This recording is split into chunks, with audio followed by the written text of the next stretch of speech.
Mariana had always lived in the shadows of family expectations, until one Thanksgiving night when she reveals a secret that changes everything. A story of rejection, courage, and the search for the freedom to live her own truth. Get ready to witness the journey of a woman who, against all odds, finally decides to be who she truly is. Welcome to Family Lies. Before starting, please like and subscribe so we can continue creating stories like this. I never thought I'd live to see a scene like that. It all happened in a single day, and what a day it was. It was Thanksgiving, a date Mariana's family had always treated as sacred. A table full of food, everything timed perfectly, each person playing their role. Her mother in her usual apron, her father in a dress shirt pouring wine as if hosting a royal banquet, and Laura, the perfect daughter, 5 months pregnant, wearing a light dress that accentuated her belly. Mariana was there too, but as a tolerated presence, as if she were always one. Step outside the frame. Ever since she supposedly took care of the abortion problem 2 years earlier, the family had never looked at her the same way. No one spoke of it, but the silence made everything heavier. Except that day, with everyone gathered, the bomb exploded. What no one there knew, except her and Daniel, was that Mariana had never had an abortion. She had lied out of fear, out of shame, out of the certainty that she would be torn apart if she told the truth. So she hid the pregnancy, left home, and had the child in silence. Mateo was almost 2 years old now, a smart, affectionate boy, with her eyes and his father's mannerisms. Raising him away from her family had been a difficult but necessary choice. But over the last few months, guilt had been growing inside her, not for hiding the boy, but for allowing her parents to keep treating the memory of that abortion as a moral victory, as if they had saved the family line, as her mother put it. Mariana arrived at that dinner determined. She would tell them. For the first time, she felt that hiding her son was the biggest mistake of all. Her parents' house was on the outskirts of Hartford, Connecticut, an upper-middle-class neighborhood, perfectly trimmed lawn, an American flag waving on the porch, and a sign at the entrance that read, "Family is everything." Mariana parked her car a block away. She sat for a good few minutes staring at the steering wheel, taking deep breaths, mentally rehearsing what she would say. The plan was simple but brutal. After dessert, when everyone was relaxed, she would say she had something important to share. She'd show a photo of Mateo, tell the truth, and that would be it. No justifications, no asking for approval. Daniel hadn't come with her. They'd agreed this moment was hers. He stayed with their son at their apartment, waiting for the call that would come later, whether to report disaster or relief. When she walked in, everything was as she remembered. The immaculate living room, the table set with embroidered napkins, the smell of turkey in the air, and her father smiling as if he were a diplomat on a mission. Laura was already there, laughing at something her husband had said. Her mother came to give Mariana a quick, perfunctory kiss on the cheek. No one asked how she was. They only talked about traffic, the weather, and how Laura was glowing in her pregnancy. Mariana pretended everything was normal, even with her heart pounding. Every forced smile was a reminder of the chasm between her and the rest of the family. And the worst part was, everyone there pretended everything was fine, as if the past had been resolved with silence and distance. But she knew better. In their eyes, she was the rebellious daughter who had tarnished the family name, and who, in the end, had the good sense to correct herself. During dinner, Mariana barely spoke. She limited herself to nodding, saying, "Yeah," or smiling briefly when someone looked her way. The conversation revolved around Laura's baby, her brother-in-law's new promotion at the law firm, and how her mother was finally reaping the rewards of raising 2 daughters with different values. The words hung in the air like poison. No one mentioned Mariana directly, but the contrast was intentional. She gripped her fork tightly, her fingers sweating. Anger and fear mixed with a strange relief. This would be the last year she'd listen to this kind of talk in silence. This time, she would speak. Not out of revenge, but out of respect for herself and her son. When dessert arrived, her father proposed a toast to the family. He said a few words about gratitude, faith, and the importance of upholding principles, even in hard times. Her mother added that, despite everything, God had been merciful in keeping the family united and pure. Laura lowered her eyes, uncomfortable. Mariana felt a twist in her stomach, as if her body were saying, "Now." She pulled her phone from her pocket and placed Mateo's photo on the table, face up. It was a simple picture. The boy laughing in Daniel's arms, both wearing red sweaters. For a few seconds, no one spoke. The silence was heavy. Then her mother asked, voice trembling, "What is this, Mariana?" Mariana held her gaze.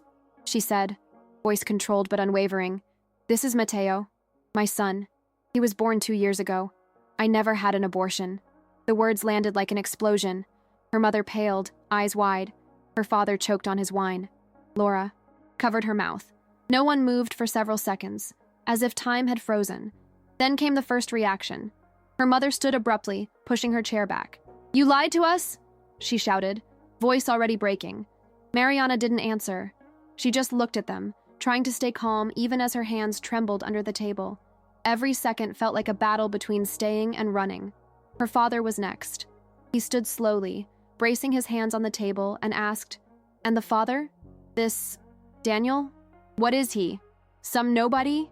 Mariana, now standing, replied coldly, "He's the man I share my life with, and who loves his son in a way you've never been capable of." Laura, still seated, looked lost.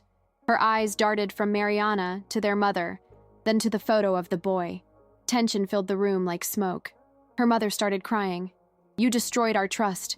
You shamed us, Mariana. And you hid this child. That's cruel."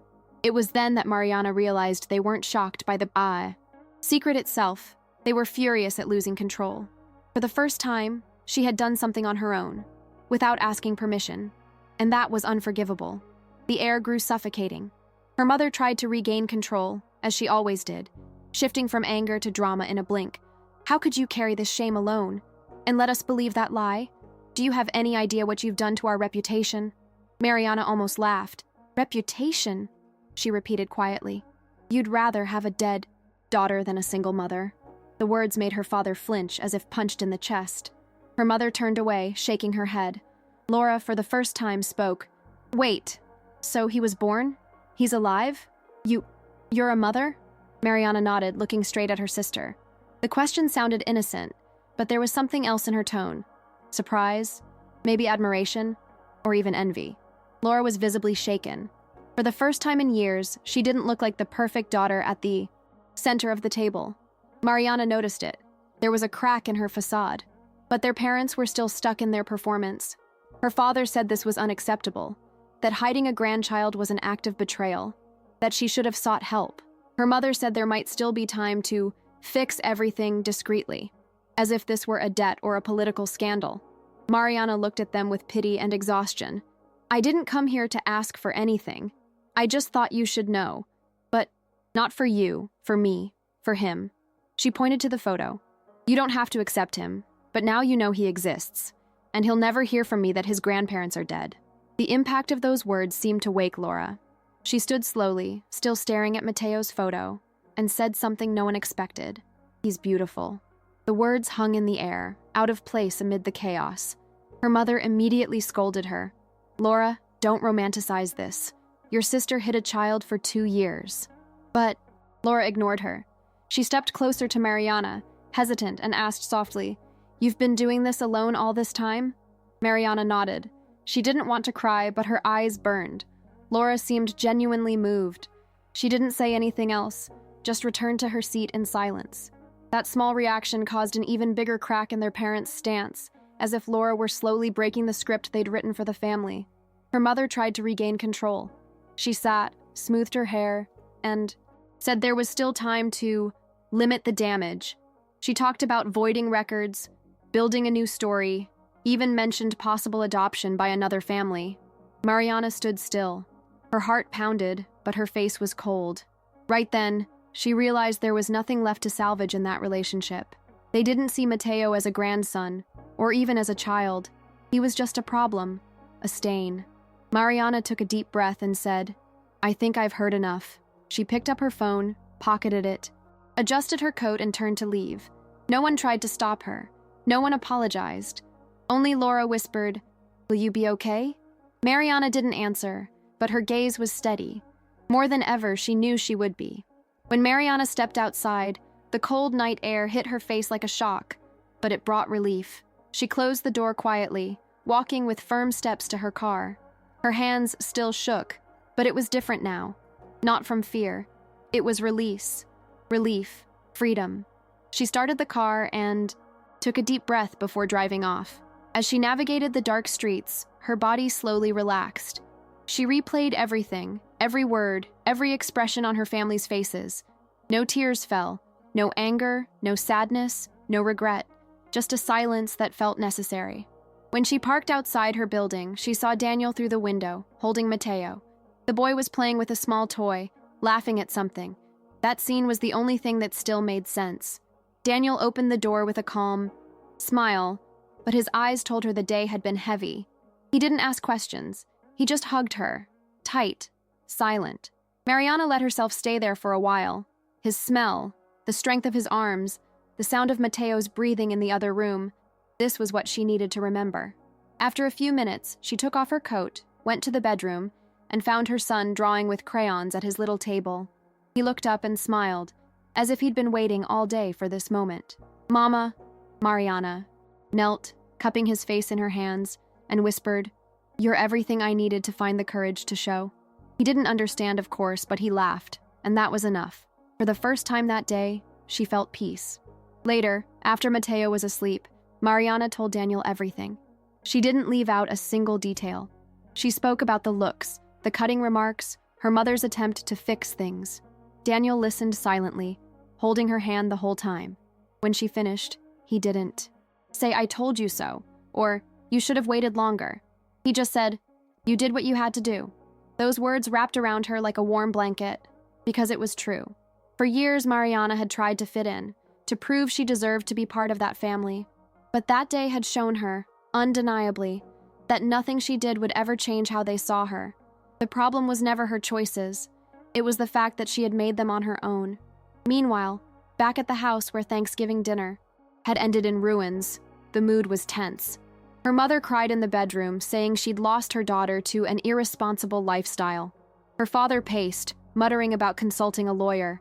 But Laura, still at the table, kept staring at Mateo's photo on her phone. Something about that image unsettled her in a way she couldn't explain.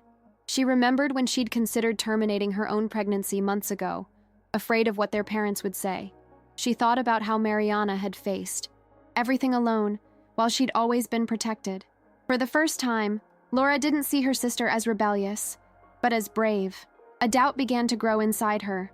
Was it worth it to keep repeating the same family script? The next day, no one called Mariana.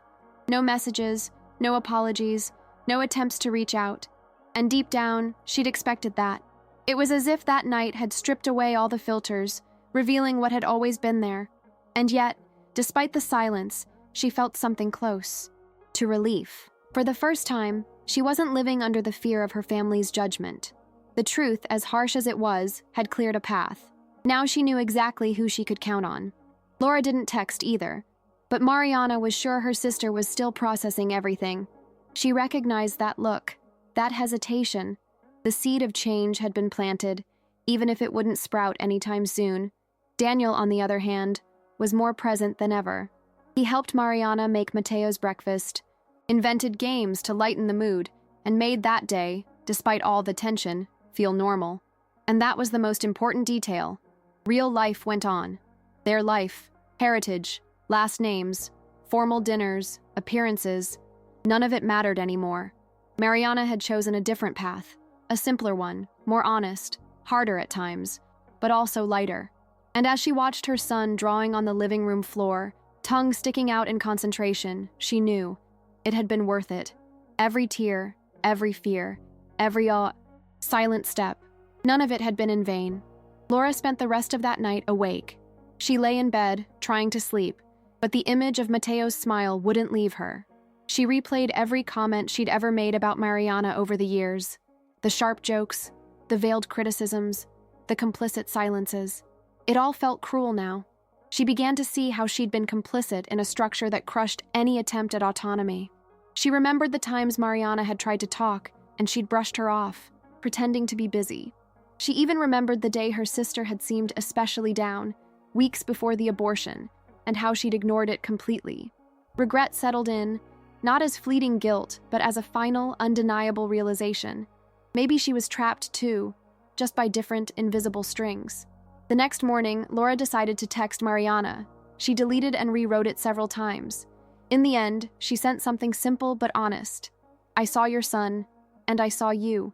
I'll never pretend I didn't. Mariana took a few hours to reply.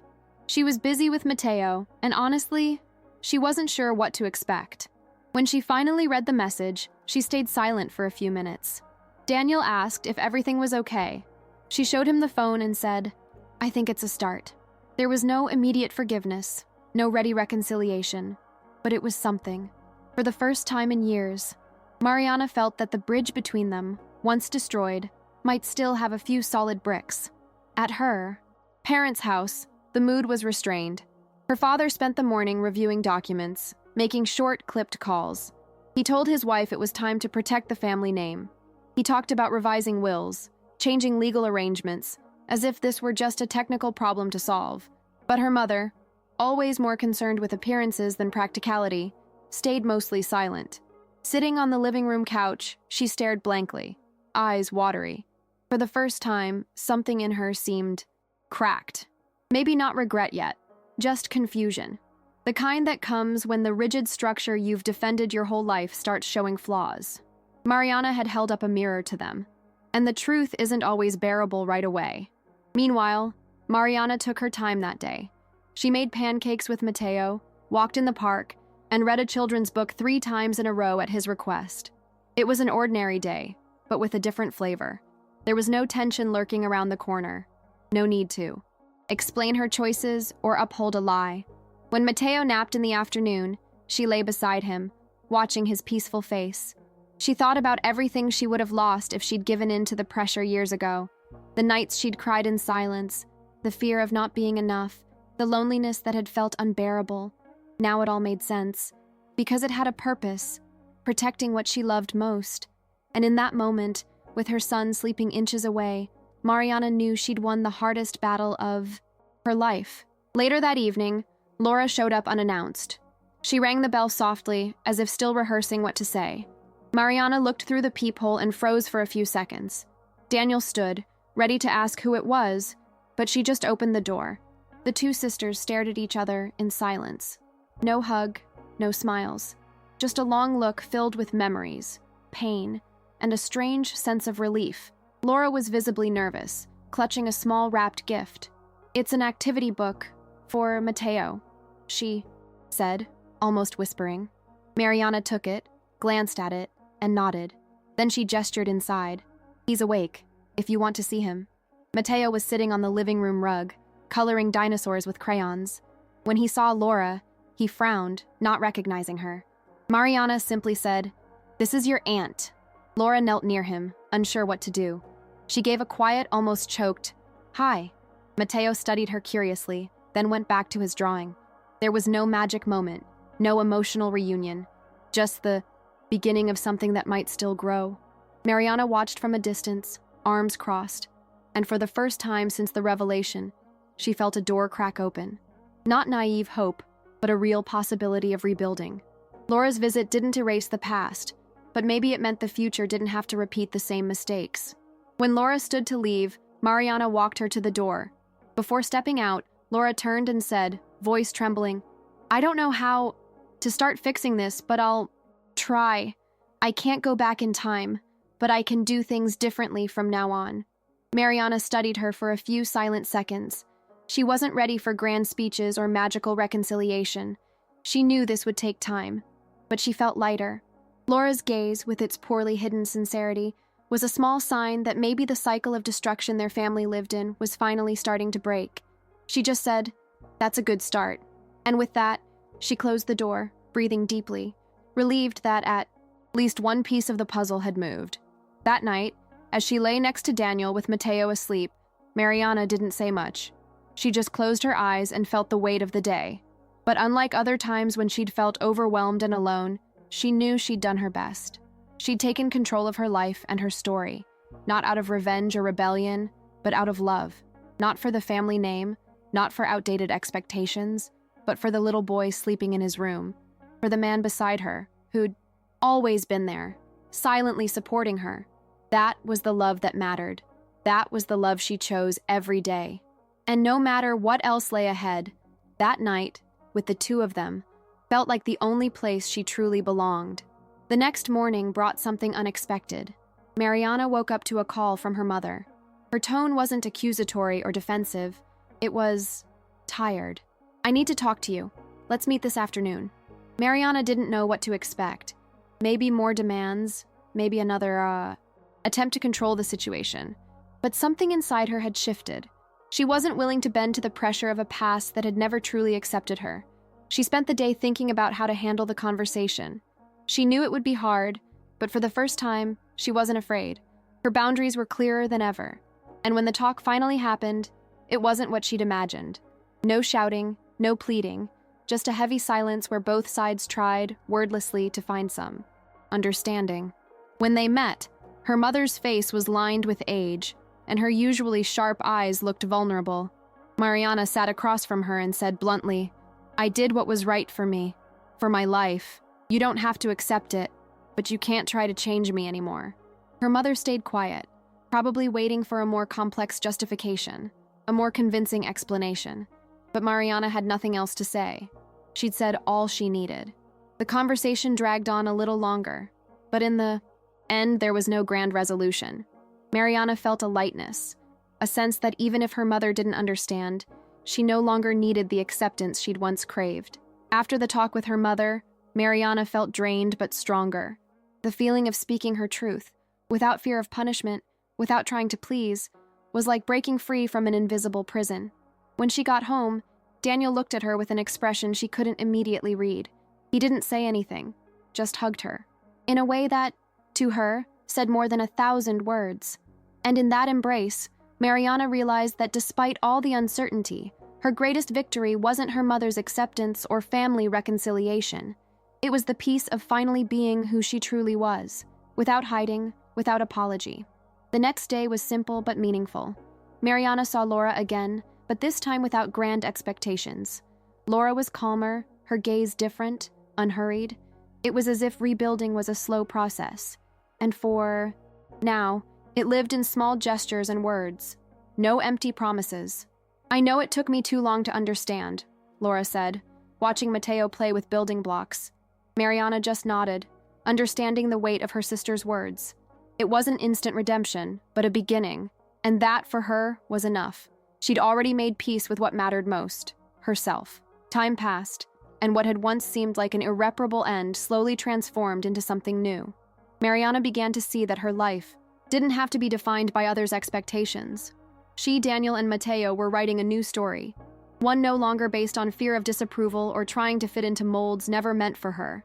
Laura, despite her flaws and long road ahead, was there, offering dialogue, a chance to start over. There were no promises of perfection, just the recognition that maybe what mattered now was truth, and the love that came from genuine understanding and respect for each other's choices. The hardest part, however, was far from resolved. The old family dynamics wouldn't disappear overnight, and Mariana knew that. She had no illusions that things would be easy, or that a single moment of vulnerability would heal all wounds. But one thing was clear: she'd taken an important step, not just for her family, but for herself. And that step made her see that in the end, the only legacy that truly mattered was the one she was building herself. A legacy of truth, love, and freedom. The rest, what the world or her family expected, no longer held the same weight. In the days that followed, Mariana's presence in her own life grew even stronger. She realized the fear of rejection or misunderstanding no longer had power over her. With Daniel by her side and Mateo growing up, she was creating the life she'd always wanted, free from the shadows of a toxic past. Her parents remained distant, diminished by their own guilt, but Mariana knew that wasn't her burden anymore. She'd done her part, faced the storm, and now it was time to move forward. Occasionally, her mother would text, but nothing that could alter the course she'd chosen. She didn't feel anger, just a distant calm, as if the weight of expectation had finally lifted. Then, on an ordinary weekend, the true impact of her journey became clear. Mariana was at home, having coffee with Daniel, when Laura called again. Her tone was different, serene. She apologized, not for being a good daughter, but for not being a good sister. The regret was there, but what truly touched Mariana was realizing that, for the first time, She didn't need anyone's approval to feel whole. She'd already rebuilt herself, and somehow, Laura was also starting to find her own path. The call was short but sincere, and Mariana hung up with a faint smile, knowing that despite all the complications, life would go on. For Mariana, the truth had always been more liberating than any reconciliation. She didn't need validation from a dysfunctional family or society's expectations. Her happiness was no longer conditional on anything but the genuine love she'd built with Daniel and Mateo. Every day she felt stronger, more authentic, and the small moments shared with her chosen family meant more than any Thanksgiving dinner. Her life was now built on simple but powerful principles: honesty, respect, and the courage to live her truth, without apology. Mariana's story wasn't about revenge or proving anything to others. It was about discovering herself, what truly mattered. She'd faced adversity, and in doing so, freed herself from a legacy of lies, expectations, and pain. On that last day of the year, as she looked at Mateo and Daniel, Mariana felt with absolute clarity that the real legacy she'd pass on was the freedom to be who she truly was, without fear, without chains, just living with the confidence of someone who builds her own path.